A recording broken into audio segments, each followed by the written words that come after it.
¿Cómo es que es? Listo. Entonces vamos a ver las generalidades en cuanto a fisiología humana.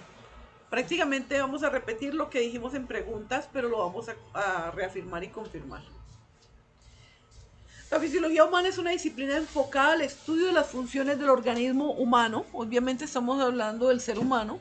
Estudia el cómo, el por qué y el para qué de todas las funciones del organismo. Como les explicaba ahora en esas preguntas, cuando hablamos de fisiología y el término y todo, ¿ya? No solamente las funciones, sino cómo ejerce esa función, ¿ya? Entonces, por ejemplo, ¿cómo hace el pulmón para realizar la inspiración y la expiración? ¿Ya? Entonces, ¿cómo lo hace? ¿Cuál es la mecánica respiratoria que existe allí para eso? ¿Ya? ¿Por qué lo hace? ¿Ya? Entonces, usted diría, bueno, lo hace para entrar aire con oxígeno y sacar aire con CO2. ¿Para qué lo hace? Pues para que ingrese el nutriente celular, que es el oxígeno, ¿cierto? Y podamos mantener nuestra vida, y para expulsar el CO2, que ya viene siendo un producto de desecho, ¿ya? Entonces estudia el cómo, el por qué y el para qué. No se queda estático. No, si la función del pulmón es respirar. No se queda estático. La fisiología no es estática. La fisiología, vuelvo y repito, estudia el cómo, el por qué y el para qué de todas las funciones del organismo humano. Antes, la definición antigua, la definición vieja, era que estudiaba las funciones del organismo humano y ahí se quedaban. La fisiología es muy amplia y estudia toda la parte dinámica, el cómo, el por qué y el para qué. El origen del término viene, como veíamos ahora, pero lo vamos a ver como si lo estamos viendo por primera vez, del griego physis, que significa naturaleza, y logos, conocimiento, estudio o tratado. Entonces, inicialmente la fisiología en los griegos y en Hipócrates y todos ellos nació porque pensaba estudiar la naturaleza humana. Realmente lo que estaban estudiando era la naturaleza humana. Como a la naturaleza humana se le aumentaba la frecuencia cardíaca, cómo sudaba, cómo esto, cómo lo otro, ¿ya? Pero después se fue transformando, y aunque el origen sigue siendo el mismo, tratado de la naturaleza del ser humano en este caso, ¿ya?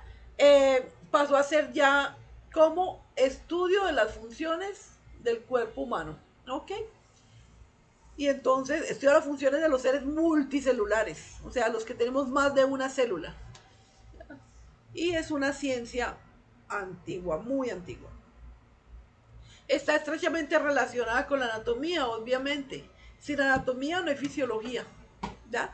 Porque en anatomía ustedes van y entran al cadáver, hacen la disección, cogen el órgano, supongamos, cogen los riñones, ya ven la anatomía del riñón, ven los polos que tiene, el superior, el inferior, el ureter saliendo por uno de los riñones, también miran el otro, también saliendo el ureter, los pueden revisar, los pueden ver, y esa es la parte anatómica, ahí ven la forma. Entonces dicen, listo, entonces un riñón tiene forma de frijol, tiene este polo superior, ya aquí, este polo inferior aquí, son qué, de color rojizo, o el color que tenga en ese momento, ya, es como un rojizo metálico, diría uno, ya, etcétera, etcétera, etcétera, y van dando las características anatómicas.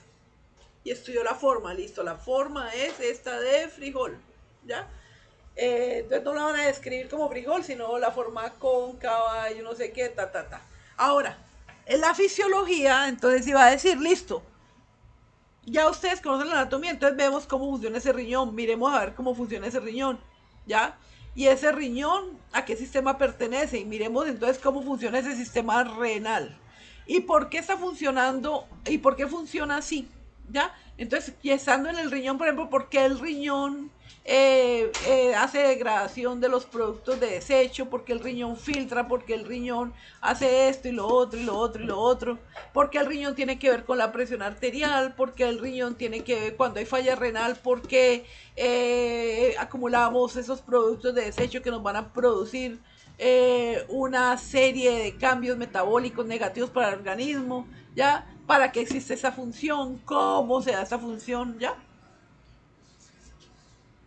¿Ustedes me están escuchando? Sí. Sí, señora. Listo, sí, perfecto, perfecto. Ahora los sistemas. Entonces resulta que todos esos componentes de órganos se agrupan.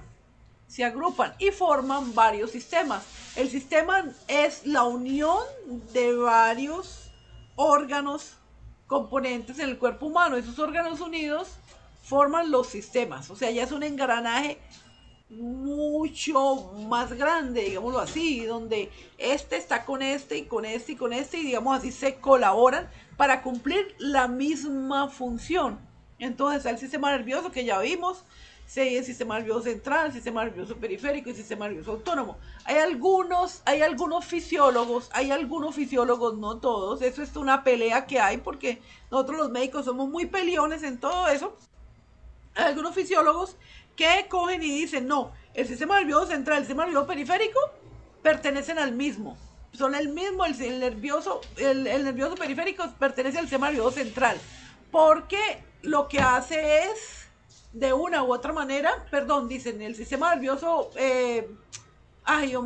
discúlpenme, el sistema nervioso autónomo pertenece al sistema nervioso periférico igual, porque los dos están llevando estimulación nerviosa a través de nervios. Hay unos que son órganos lisos, que son el sistema nervioso autónomo, y otros que son musculares, como el músculo esquelético. Pero no, vale dividirlos porque son diferentes, ¿ok? El sistema cardiovascular, entonces, que el sistema cardiovascular que tiene, entonces el sistema tiene el corazón, los vasos sanguíneos, incluso los pulmones pertenecen al sistema cardiovascular, ya, porque ahí es que se realiza la respiración externa y todo el intercambio.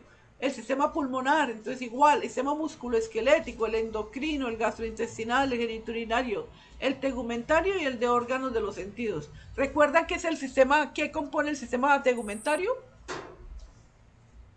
La piel. Ajá, la piel y las faneras, que son Los anexos. los componentes anexos. Entonces, bien, ustedes aquí está el sistema nervioso, ¿ya?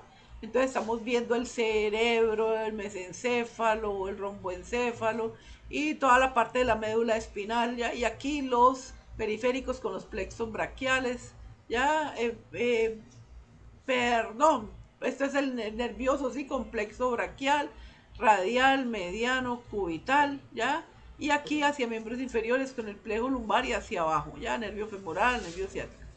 Ok, entonces ese sistema nervioso se divide en sistema nervioso central, sistema nervioso periférico y sistema nervioso autónomo. Sus nombres son claros. El sistema nervioso central es el comandante, básicamente. Entonces inmediatamente pensamos en cerebro. Lo componen otros elementos como vamos a ver ahora, pero esencialmente el cerebro. El periférico es el que va a los músculos, ya, sistema nervioso periférico, el que permite que nosotros realicemos la contracción, relajación muscular, por ejemplo, para un ejemplo grande, grosso.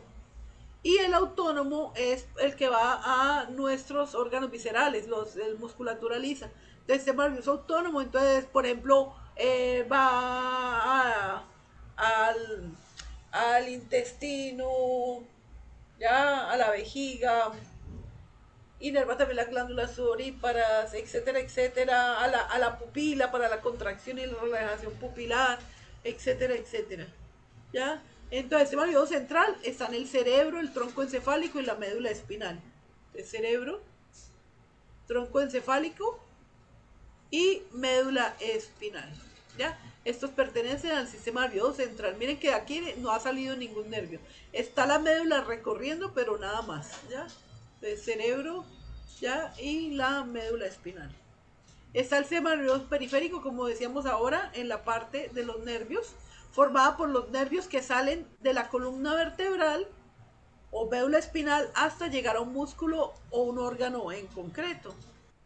Entonces, miremoslo acá nuevamente, ya, acá, miren, los nervios que están saliendo, ¿cierto? Hacia músculos concretos, ¿ya?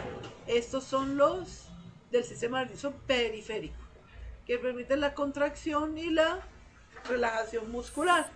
Y el sistema nervioso autónomo, ¿ya? Autónomo se llama autónomo porque funciona por sí mismo. Nosotros no podemos decirle, intestino, muévase más rápido, no. El intestino funciona como se lo comanda o se lo manda el sistema nervioso autónomo, no como nosotros. Nosotros no le podemos dar ninguna orden, nosotros no podemos decir, pupila, relájese, pupila, contráigase, no, es el sistema nervioso autónomo el que está comandando todos nuestros órganos autónomos, o sea, que funcionan por sí mismos, que son los que permiten básicamente que todas las funciones vitales se cumplan, digámoslo así. Entonces, este sistema nervioso autónomo también recibe el nombre de sistema nervioso vegetativo. Se conoce indistintamente de las dos formas. Si a usted le hablan de sistema nervioso vegetativo o SNV, es lo mismo que decirle sistema nervioso autónomo. Se encarga de todas las funciones involuntarias, ¿ya? Y tiene que ver con todas las funciones vitales. O sea, permiten que tú vivas porque vas al baño, porque está latiendo tu corazón también, ¿ya? Porque aunque el corazón tiene la capacidad única de generar su propia conducción eléctrica, lo que se llama autoconducción eléctrica, también tiene inervación del sistema nervioso autónomo. ¿Ya? Todos los procesos que tienen que ver con las funciones vitales. Entonces, miren, autónomo se divide en sistema nervioso simpático y sistema nervioso parasimpático. La diferencia entre el simpático y el parasimpático me interesa que la sepan a nivel del sistema cardiovascular, que es el que nos interesa a nivel del entrenamiento deportivo, el simpático y el parasimpático. Ojo, no confundir aquí con el otro sistema que es el periférico porque se llama SNP, ¿ya? Aquí le podemos poner más bien SNP para. Entonces, para distinguirlo, sistema nervioso simpático y parasimpático. Entonces, el simpático a nivel del corazón es un estímulo, digámoslo así, positivo, ¿ya? Por lo tanto, aumenta la frecuencia cardíaca, aumenta la fuerza de contracción del corazón, ¿ya? Aumenta la presión arterial y esto pues está relacionado con el sistema simpático. Ahora, el sistema nervioso parasimpático es contrario al simpático. Si el otro es estimulante, el estimulante del corazón, este es depresor del corazón, el parasimpático, hablando de corazón únicamente o de sistema cardiovascular. Entonces, el sistema parasimpático disminuye la frecuencia cardíaca, disminuye la fuerza de contracción del corazón y disminuye la presión arterial. Ese sistema nervioso parasimpático está comandado por un nervio que se llama décimo par craneal, ¿ya? Y ese décimo par craneal recibe el nombre de nervio vago. Eso sí, supongo que ya lo vieron en la clase del profesor Ernesto. Entonces miren ustedes aquí lo complejo que es el sistema nervioso simpático. Aquí está simpático parasimpático, o sea, lo complejo que es el sistema nervioso autónomo. Aquí está el sistema nervioso simpático, aquí está el sistema nervioso parasimpático. ¿Ya? Y miren ustedes cómo tienen que ver es con todos los órganos que cumplen procesos vitales. Que cumplen procesos vitales y que nosotros no podemos manejar porque son totalmente autónomos. Ellos son autónomos, por eso el nombre es sistema nervioso autónomo. Entonces aquí tenemos el mapa conceptual de las funciones del sistema nervioso, mirando que tienen, según eso, entonces tienen una función sensitiva, ¿cierto? Tiene una función motora y otra función integradora. Entonces, la sensitiva interna produce secreciones glandulares y regulación de órganos. En la externa produce sensaciones de acuerdo a los colores, olores, temperatura, etc. A nivel motor produce contracciones musculares por el movimiento.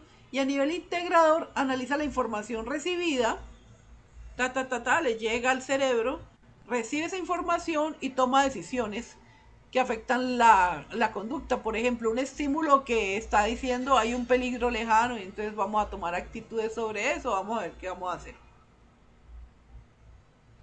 Dentro del sistema cardiovascular podemos hablar de varias estructuras. Generalmente cuando uno habla del sistema cardiovascular, ya entrando como tal al sistema, en un poquito resumido nada más, recuerden ustedes que este es el resumen del resumen.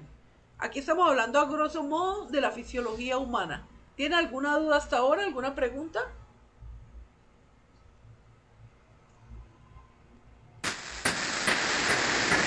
De momento no, instructora. Perfecto, todo claro hasta ahora, listo. Entonces vamos a empezar a hablar de los sistemas. Del sistema cardiovascular. El sistema cardiovascular, uno habla del sistema cardiovascular, lo primero que piensa es en el corazón, ¿cierto? Entonces, ya listo. Entonces, sí, lógico, es la bomba, ¿ya? El corazón, digamos, el sistema cardiovascular está compuesto por una bomba, un sistema de canales y un fluido. Haga de cuenta un acueducto, ¿ya? La bomba que bombea el agua, los conductos por donde se va el agua y el fluido del agua. Con la diferencia que aquí la bomba es el corazón, porque realiza contracción, los vasos sanguíneos son los conductos y los vasos y la sangre que faltó colocarla aquí y la sangre es el fluido. Ahora, pero siempre nosotros omitimos estos dos de abajo, ¿ya? Nunca los ponemos, pero sí existen los vasos linfáticos y las estructuras linfáticas. A ver, ¿quién de ustedes sabe, me enumera por lo menos dos vasos sanguíneos?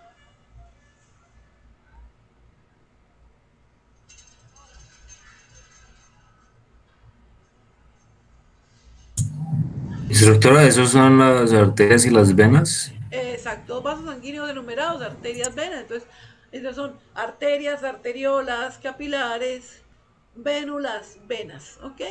Esas son. Pero nunca hablamos de esto y este es el taller que les voy a colocar ahorita. Ahorita van a ver cuál es el taller para ustedes. El primer tallercito.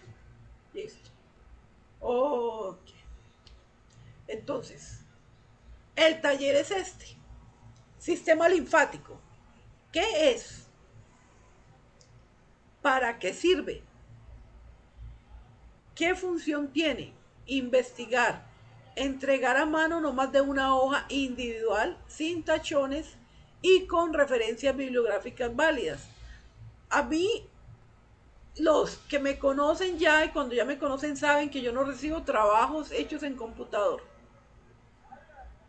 Y la razón es sencilla. Con el computador se da el copia y pega, ¿ya?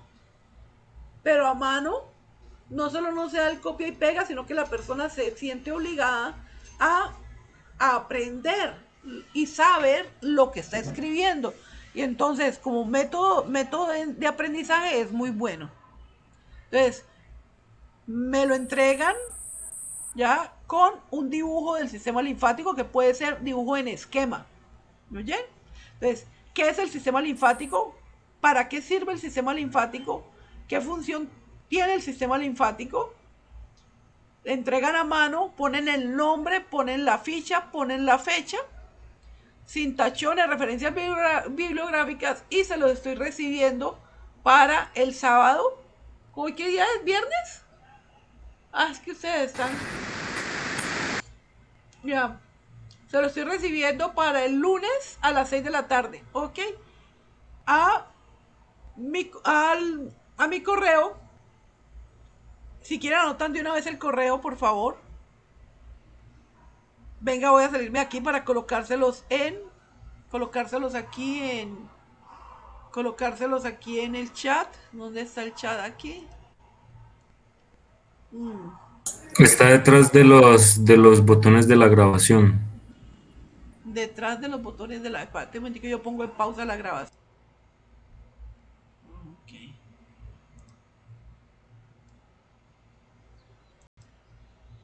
¿Ven? Sí, Sí, señora, ahí señora. estamos. Listo, entonces con esa investigación yo pretendo que ustedes aprendan bien del sistema linfático, que es como la cenicienta de todos los sistemas de fisiología, porque nadie lo nombra. Se ve fisiología y ya ni para qué sirve ni nada, no. Lo vamos a ver. Ok. Ahora, el otro sistema, rápidamente. Acuérdense que estamos viendo aquí el resumen del resumen, ¿no? No quiere que solamente les voy a dar eso de cardiovascular, no, ni crean, ni se han salvado. El sistema cardiovascular es amplísimo. Sistema respiratorio. Entonces, ¿cuál es la función del sistema respiratorio? A ver, repasemos. ¿Cuál es la función? ¿O cuáles son las tres funciones? Ventilar, el intercambio de gases, sí, el intercambio de gases y la respiración Perfecto, celular. celular, muy bien. Entonces, esas son las funciones, ya, las tres funciones. La ventilación, en el que se entra oxígeno y se saca CO2. El intercambio de gases a nivel de la membrana alveolocapilar, ¿ya? O a través de la respiración interna, que es a nivel de los vasos sanguíneos y los tejidos del organismo. Y la otra, pues la nutrición celular, que ya es el uso del oxígeno para poderse nutrir. Muy bien. Entonces, miren ustedes, todo lo que constituye ese sistema pulmonar o respiratorio, le podemos llamar también, desde las fosas nasales, ¿ya?, hasta los alvéolos. Ok. Ahora, hay algunas personas que excluyen las fosas nasales. Usted sin nariz, ¿cómo hace? Bueno, y se pone la boca. La boca también pertenece al sistema respiratorio, ¿ya? Pero la nariz es de las más importantes. ¿Quién me dice qué importancia tienen los orificios nasales y la nariz? Regular esa temperatura también de lo que viene el Ajá. aire y ¿Cómo hace? hacer como un filtro, un pequeño filtro. Exacto, las dos cosas importantes. ¿Y cómo hace la regulación de ese aire? De aumentar la temperatura. ¿Cómo aumenta? ¿Por qué aumenta?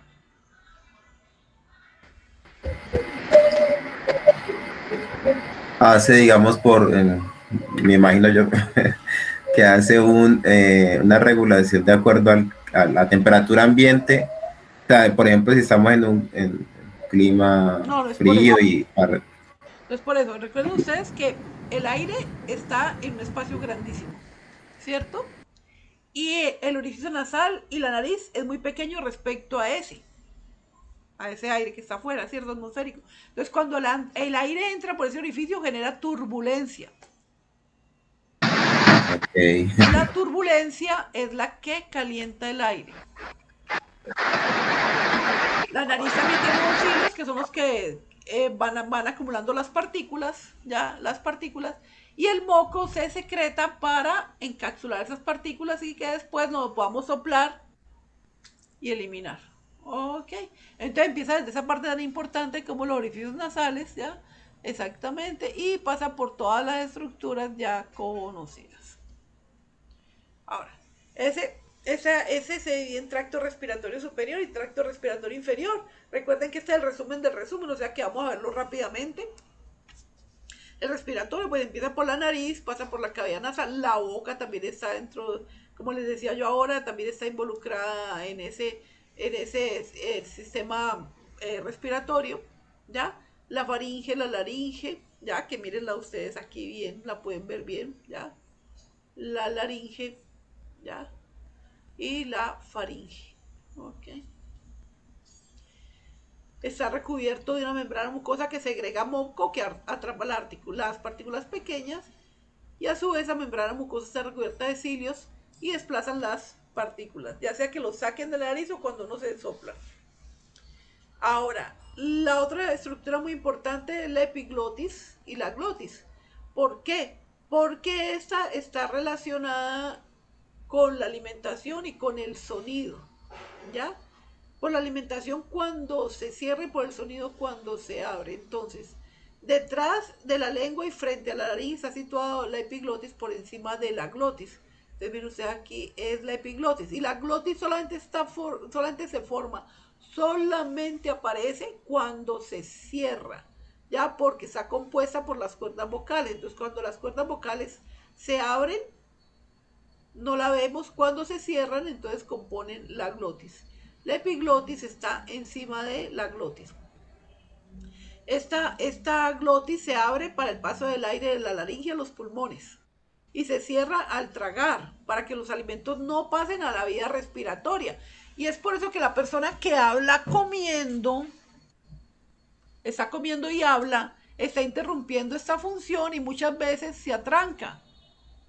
O la persona que se ríe cuando está comiendo y está en el momento comiendo también se puede atrancar porque se puede ir la comida por donde no debe, porque en ese momento debería estar cerrada para que pase la comida, ¿ya?, hacia el esófago, ¿ya? Pero si usted se ríe o habla mientras come, puede irse por la vía que no es, ¿ya?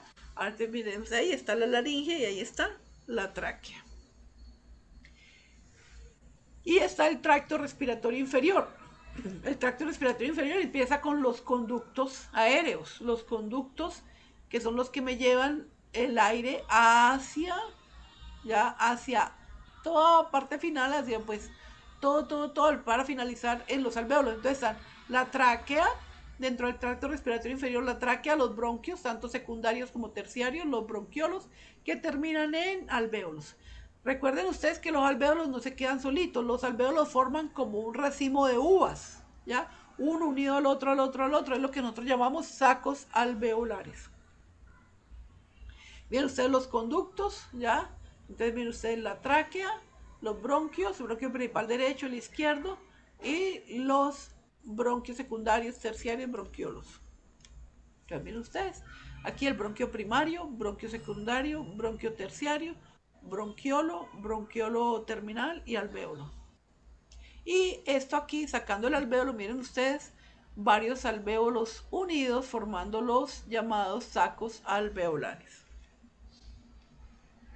Entonces, también para ver un poquito de eso, aunque ya somos, este es el repaso del repaso, el sistema respiratorio es de una zona respiratoria donde se da lugar el intercambio de gases entre el aire y la sangre, y entonces incluye los alvéolos respiratorios, que incluye también los bronquiolos respiratorios, que son subdivisiones de los bronquios terminales, y los alvéolos terminales, como vimos ahora cuando el juego de preguntas y respuestas. Perdónenme un segundito. Ya ven por qué. Bueno, entonces, miren ustedes, ¿ya? La zona respiratoria, ¿ya? Los bronquiolos respiratorios, los conductos alveolares, el saco alveolar, que está compuesto por los alvéolos. Ahora, el sistema respiratorio también tiene una zona de conducción. ¿Recuerdan cuál es la zona de conducción?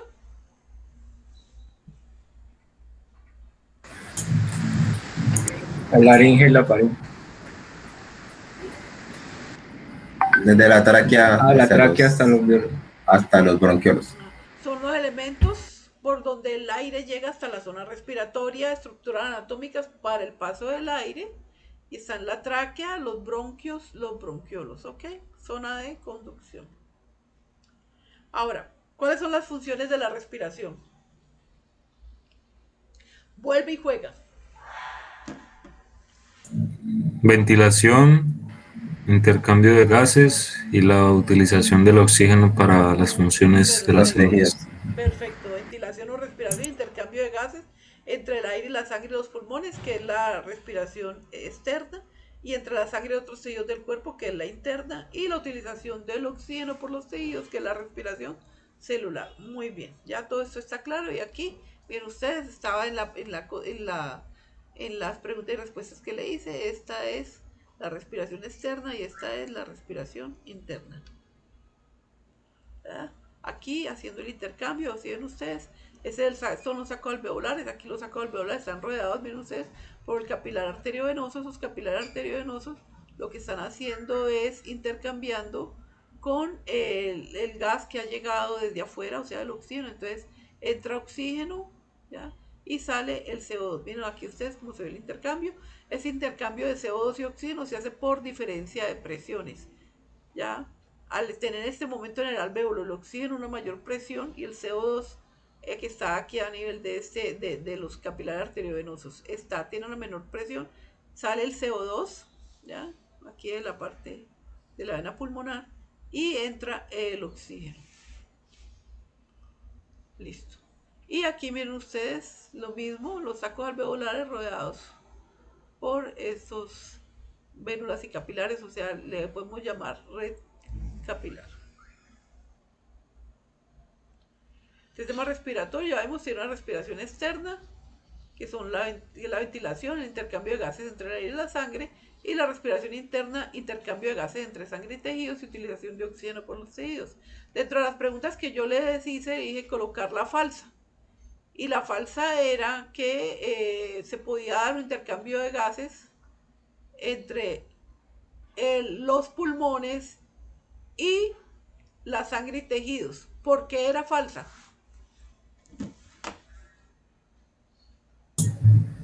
Porque no son los pulmones los que hacen el intercambio, sino los capilares que se encuentran en los alvéolos. Porque, ¿cómo va a ser algo directo esto desde los pulmones, es imposible hacer intercambio de pulmones a tejidos, ¿ya?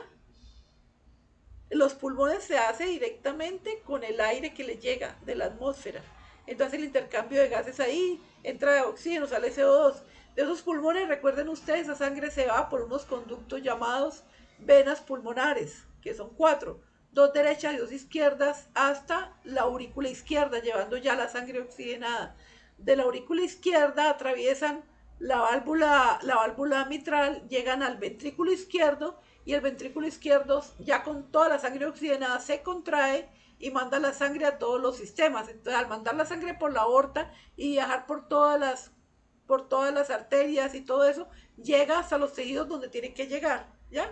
Por eso era la falsa, porque no se puede dar directamente de pulmón a tejidos, ¿ok? Listo. Ahora, vean ustedes, ya tienen que hacer todo un recorrido.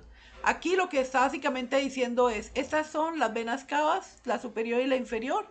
Ya están llevando ya la sangre desoxigenada que han recogido tanto de la parte superior e inferior.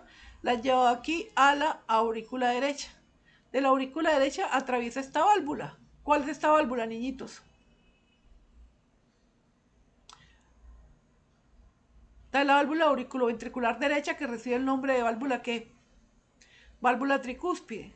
Ya atraviesan la válvula tricúspide y llegan al ventrículo derecho. El ventrículo derecho se contrae y manda la sangre a que atraviese esta válvula, ¿ya?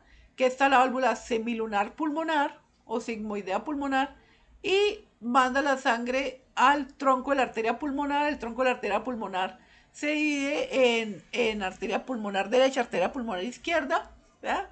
Y va aquí a la red capilar, digamos así, o venulo capilar, que está rodeando los alvéolos, y realiza allí el intercambio de oxígeno y CO2.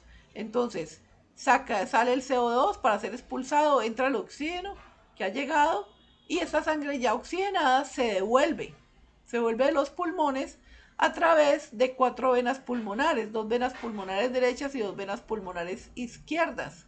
Ya oxigenada, viaja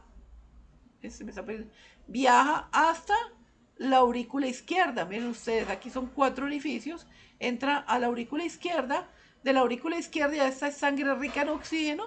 De la aurícula izquierda atraviesa la válvula auriculoventricular izquierda, que también recibe el nombre de válvula tricúspide, o el más conocido de los nombres de esa válvula, que es la válvula mitral.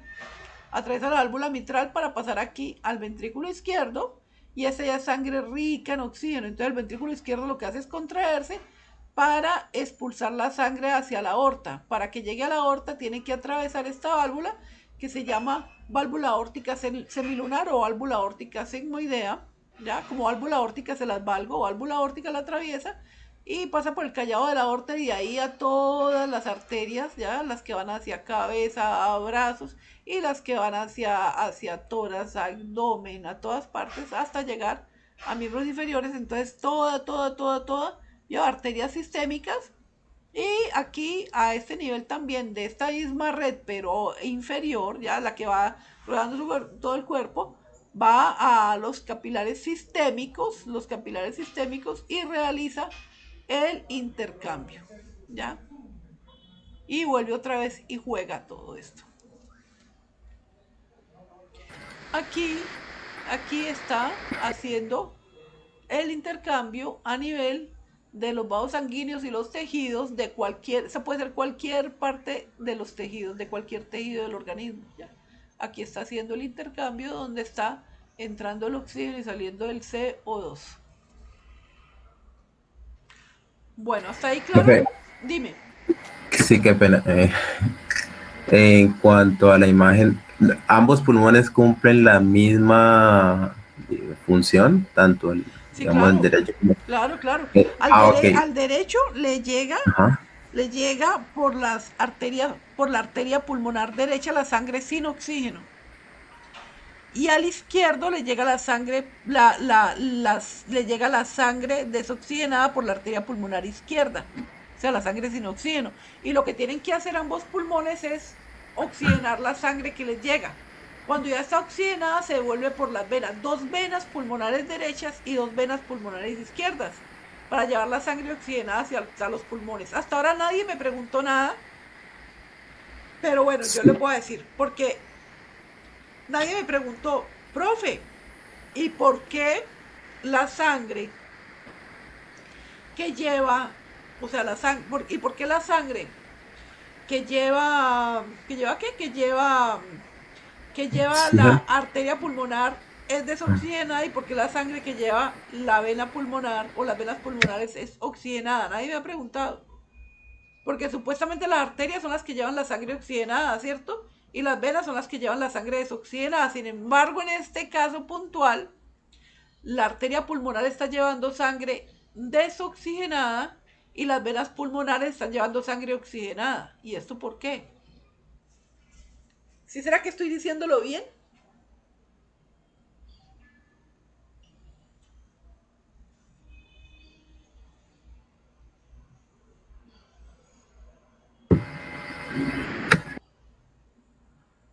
¿Nadie?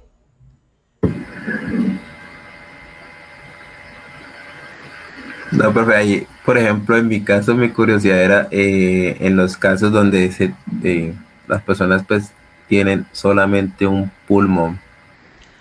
Ah, no importa, hay suplencia.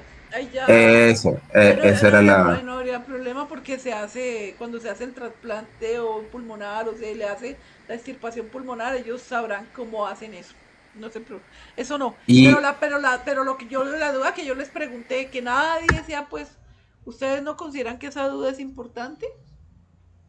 ¿Será que yo me equivoqué? Profe, pero no Estructural. sé si Niños, es porque la única arteria que cumple función de vena en el organismo se llama arteria pulmonar. Y las únicas venas que cumplen función de arteria en el organismo se llaman las venas pulmonares. Es por eso que ellas llevan contrario a lo que llevan el resto de venas y arterias del organismo. La arteria pulmonar lleva sangre desoxigenada y las venas pulmonares sangre oxigenada. Dime la otra duda tuya.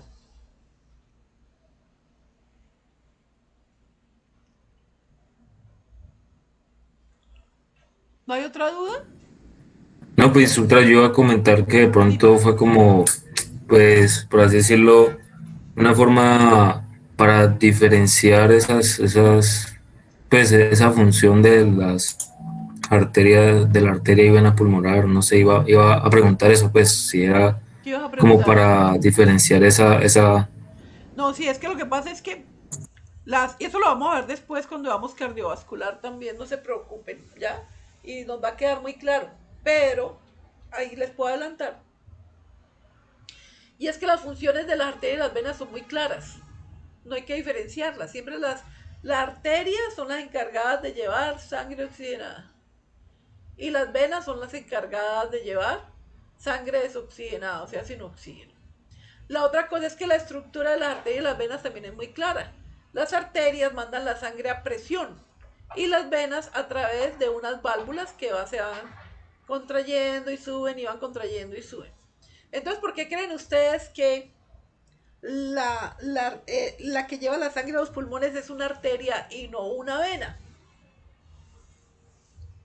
Para ser oxigenada. ¿Por qué será una arteria y no una vena? Pues porque la arteria lo lleva a presión y entonces llega a los pulmones rápidamente y todo. ¿Se imaginan ustedes dónde fuera una vena? Cuando llevaba esa sangre para ser oxigenada a los pulmones, pues nos moríamos primero, ¿cierto? se congestionan las vías. Exacto, no podría ser. Entonces, el organismo es tan sabio que dijo, aquí voy a violar la norma, ¿ya? Porque aquí tiene que ser una arteria. Y entonces mandó a la arteria pulmonar a llevar la sangre a los pulmones. Porque si no, no había cuándo llegara, ¿ya? Y ya oxigenada la manda a través de las venas hacia el corazón, hacia la aurícula izquierda. Ok, ahora sí. Sistema musculoesquelético. Ya hemos visto que también aquí están los ligamentos, las articulaciones. Ok.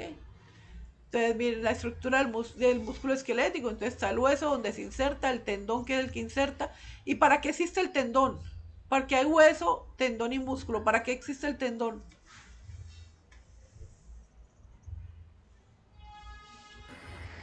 Unir, enlazar, Une articular. hueso con músculo. ¿Y qué más?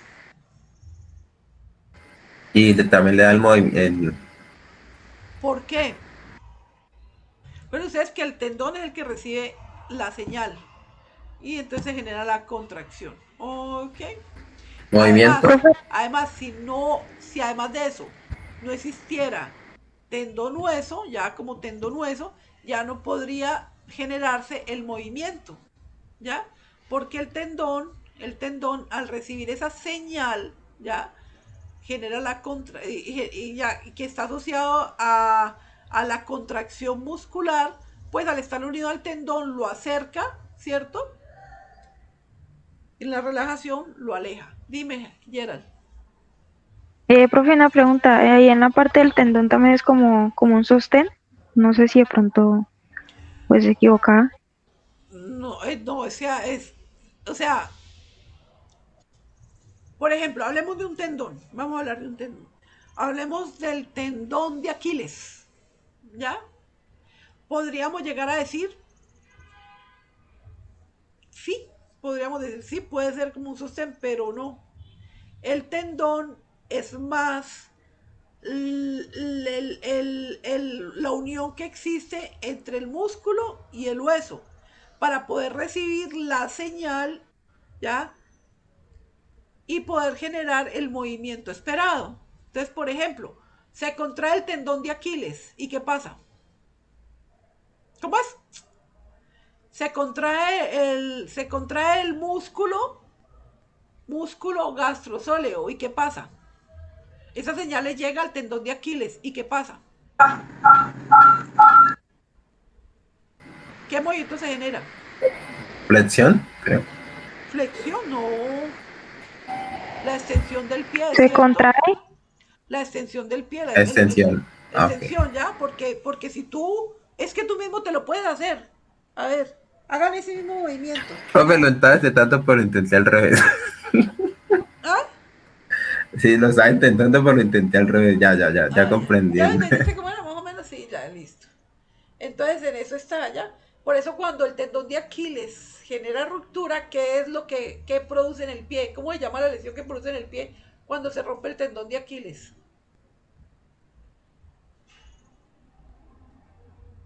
Tendinitis. No, tendinitis es inflamación, nada más. Ah, Si te rompe el tendón de Aquiles, ya, el pie que se te cae, ¿cierto? ¿Verdad? El pie caído, porque como haces, ya te queda así. Ok. ¿Verdad? Ok, hablemos de otro tendón, a ver. El tendón... oh, el tendón del manguito de los rotadores. ¿Cuáles son los músculos del manguito de los rotadores? Los deltoides. No, el deltoide no es mal. El deltoide es ayudador del manguito de los rotadores, pero no es manguito rotador. Acuérdense ustedes que el deltoide me sube el hombro hasta 90 grados y el manguito de los rotadores me lo sube más arriba de la cabeza. ¿Ya? Pero no los podemos separar del todo porque a veces las funciones se conjugan, digámoslo así. ¿Ya? Esos El son manguito los, de los rotadores, el- váyanse para el hueso de la escápula por detrás y me los dicen. ¿Cuáles son los 4 músculos del manguito de los rotadores? La escápula está dividida por un hueso que se llama ¿cómo?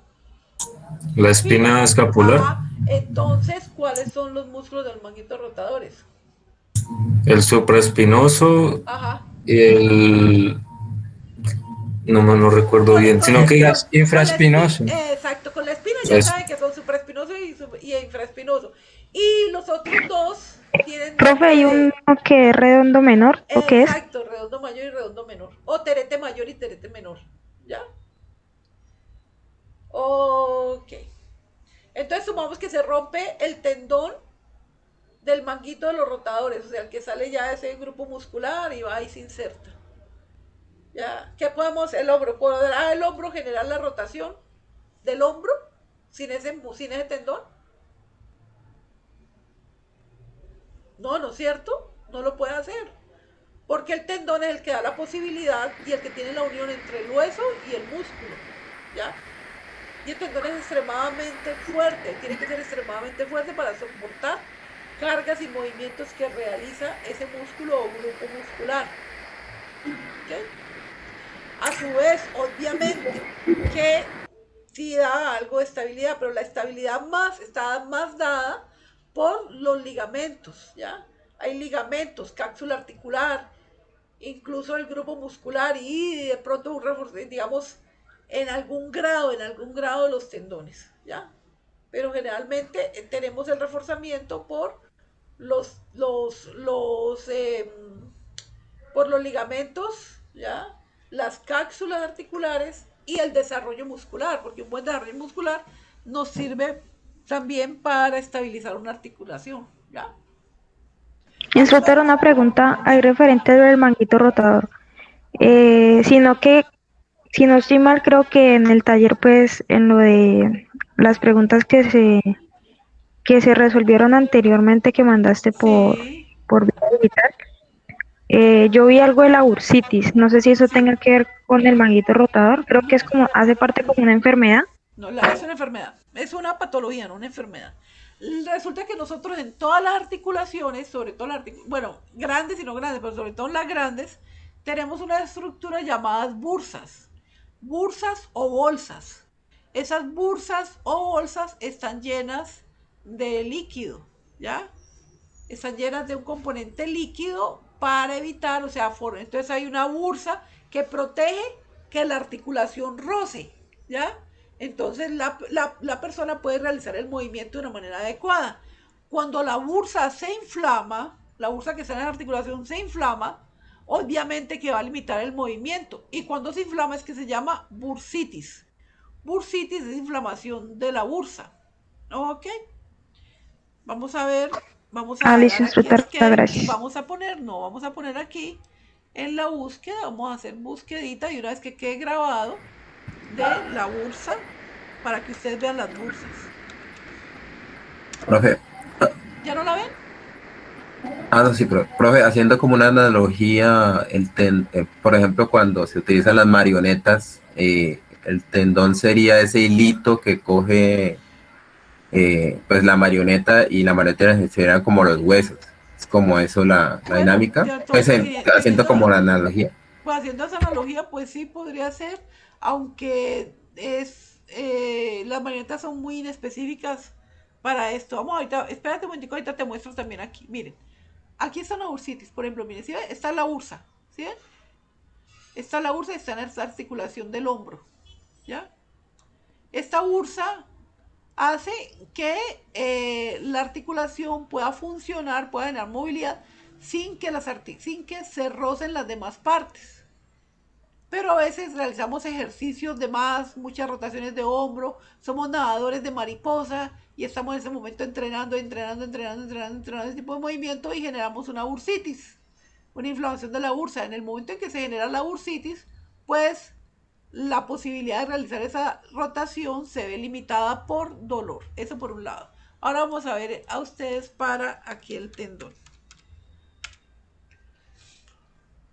Miren ustedes, miren un tendón. Miren, por ejemplo, miren. Este es el tendón de Aquiles, ¿ya? Esto era lo que yo les decía. Esto se contrae, manda la señal aquí y como esto está inserto en la parte inferior del talón, al contraerse esto genera extensión, o sea, el pie se va para abajo. Si este tendón se rompe, esto deja de funcionar, ¿ya? Y si hay rotura fibrilar como aquí de algunas fibras, pues va a funcionar con mucho dolor. ¿Ok? Miren ustedes aquí, ¿ya? ¿Sí ven? Vamos a estar realizando la extensión del pie para que pueda darse el movimiento. ¿Ya?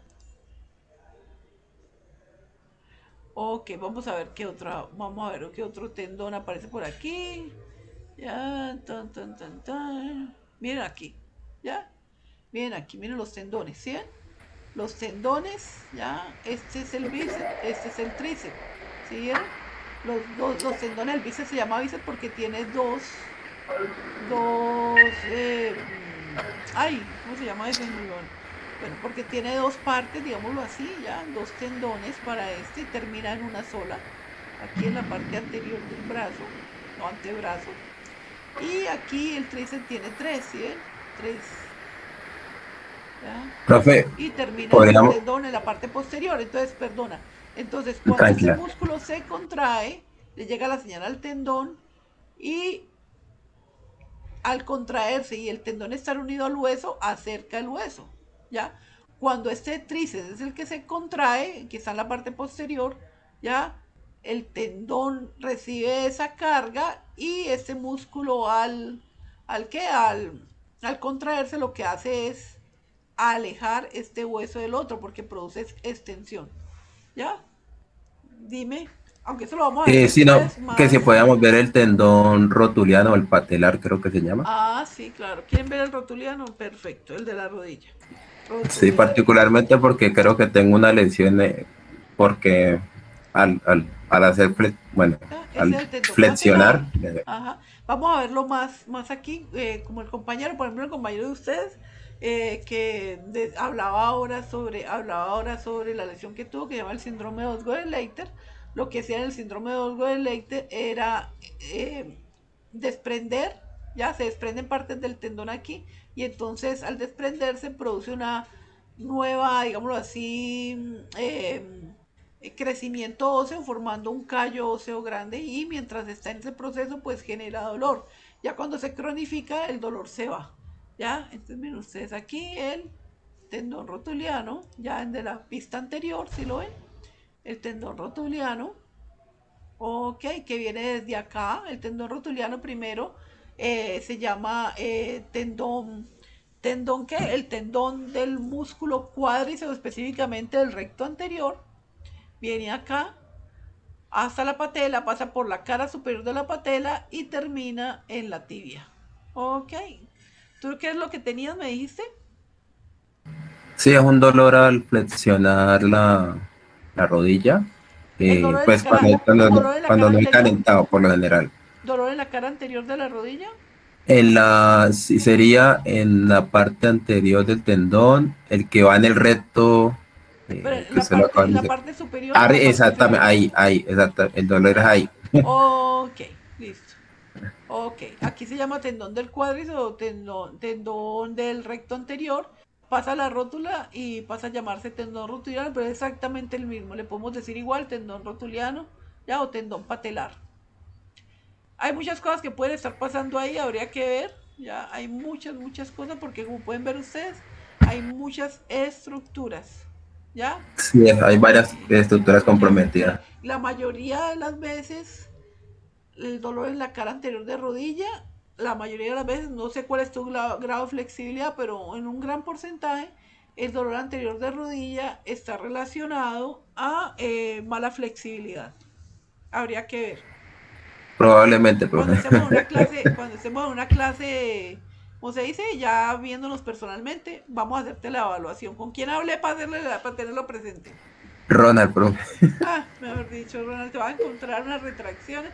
Bueno, ya hemos visto ahora, ¿se acuerdan? Lo de epimicio, perimicio, fibra muscular, fascículo, etcétera. Entonces, miren ustedes aquí todo el sistema músculo tendinoso, ¿ya? Y los diferentes nombres que reciben.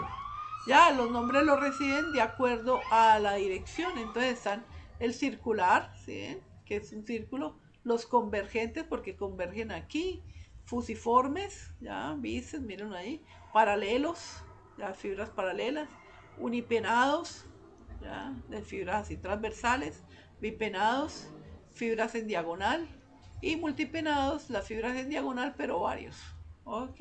Y así muchísimos más. El sistema musculoesquelético, entonces ya vimos los componentes, la función es la flexión, la extensión, etcétera, etcétera, para generar a la larga el movimiento. Eso también lo veremos después, el músculo esquelético con mayor calma y mucho más amplio. Ahora está el sistema endocrino.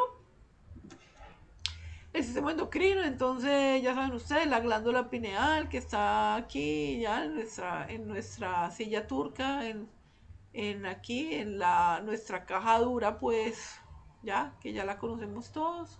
Está compuesta por una parte anterior y posterior, adenohipófisis y neurohipófisis, ya, y comandan todos nuestros órganos: tiroides, paratiroides, corteza adrenal, médula adrenal, timo, páncreas, y en las mujeres ovarios para las hormonas sexuales femeninas, en el hombre los testículos para las hormonas sexuales masculinas. Aquí tenemos como el hipotálamo ya con las hormonas diferentes, por ejemplo, hormonas excitadoras de la hipófisis y hormonas vasopresoras y oxitocina. Esto generalmente cuando la oxitocina, cuando la mujer está entrando en trabajo de parto y va a generar la contracción del útero para la expulsión del producto, ¿ya? Entonces, aquí están, bien. La oxitocina regula la contracción del útero durante el parto. Están aquí las hormonas estimulantes de las suprarrenales, de la tiroides, del crecimiento, del sexuales masculinas y femeninas, la prolactina, que es cuando el bebé, cuando uno ya va a tener el bebé y que empieza a producir leche, inicialmente conocido como calostro, etcétera, etcétera. Dentro del sistema endocrino tenemos estos dos ejemplos. Aquí tenemos el gigantismo, ¿ya? Gigantismo, generado por generalmente, o sea, nosotros tenemos unos núcleos de osificación. Esos núcleos de osificación permanecen sin consolidarse o sin cerrarse hasta determinada edad. Se cree, por ejemplo, entre los 18 o 22 años en los hombres, 18 y 20 años en las mujeres, pero generalmente, pongamos la edad promedio 18. Cuando esos núcleos de osificación se cierran, pero el sistema endocrino sigue mandando hormona del crecimiento, entonces nos da este tipo de patología que, como pueden ver ustedes aquí, se llama... ¿Cuál es la patología de ver, niños, que produce aumento de las extremidades? Aumento de las partes extremas, más bien. Aumento de la oreja, aumento de la frente, aumento de la nariz, aumento de la mandíbula, aumento de la mano, aumento de los pies.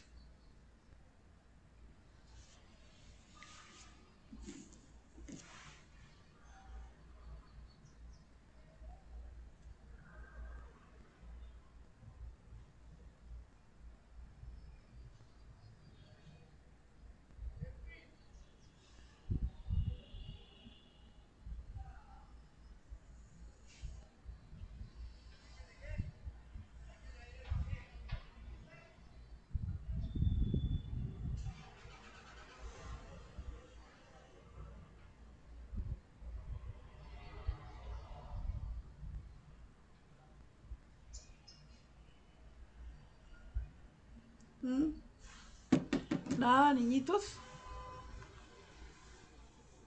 Bueno. No, no señora, personalmente solo conocía lo de la glándula pituitaria, pues del gigantismo, que produce pues el crecimiento continuo, pero no. No hemos hablado todavía del gigantismo.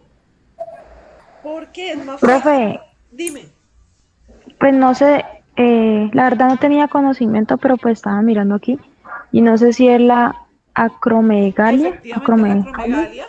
Y ustedes pueden ver ¿Sí? aquí esta persona que es la primera descrita con foto y todo, cómo hace la medición él mismo ya con sus manos grandes, que están ya grandes porque han crecido en las partes distales, ya. La medición de la cabeza de ella con la medición de la cabeza de él. Infortunadamente, pues esto fue algo asombroso en su época, con fotos y todo.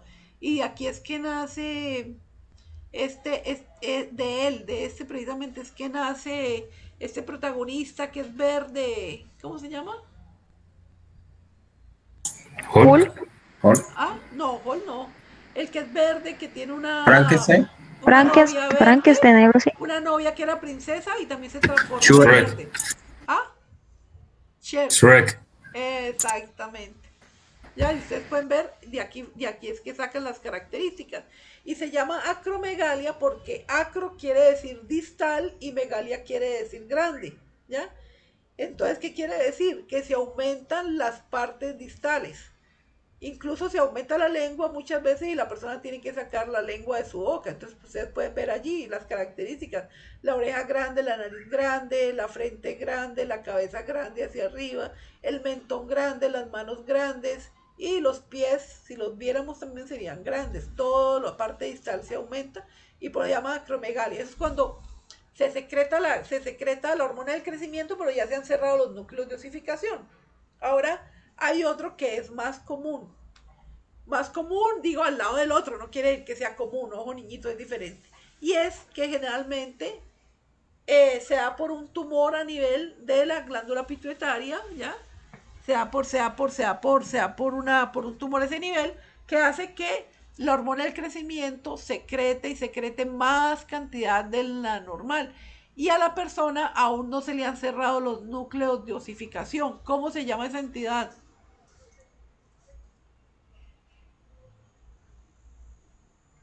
La están viendo en la foto.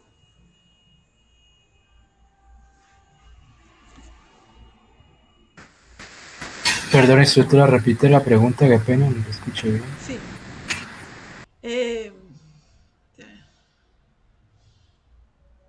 Ay, como que hay un problema en este momento. Perdonen, ¿sí? Perdonen, que hay una situación. Entonces les preguntaba yo que si sabían cuál era esta entidad.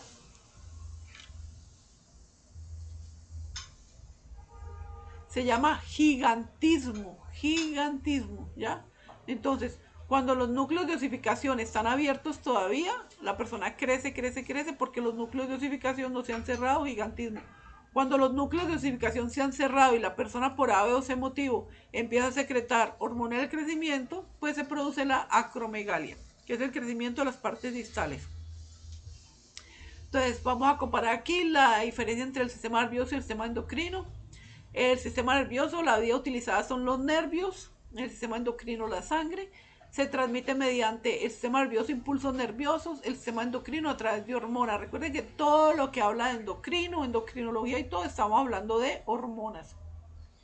La velocidad de respuesta del sistema nervioso es rápida y del sistema endocrino es lenta. Permítanme en un segundito, qué pena con ustedes. Bueno, niños, les voy a pedir un favor. Terminamos hoy la clase aquí y la continuamos la semana entrante. ¿Ok? ¿Les parece? Listo, profe. Ok, instructora. Listo. Un abrazo.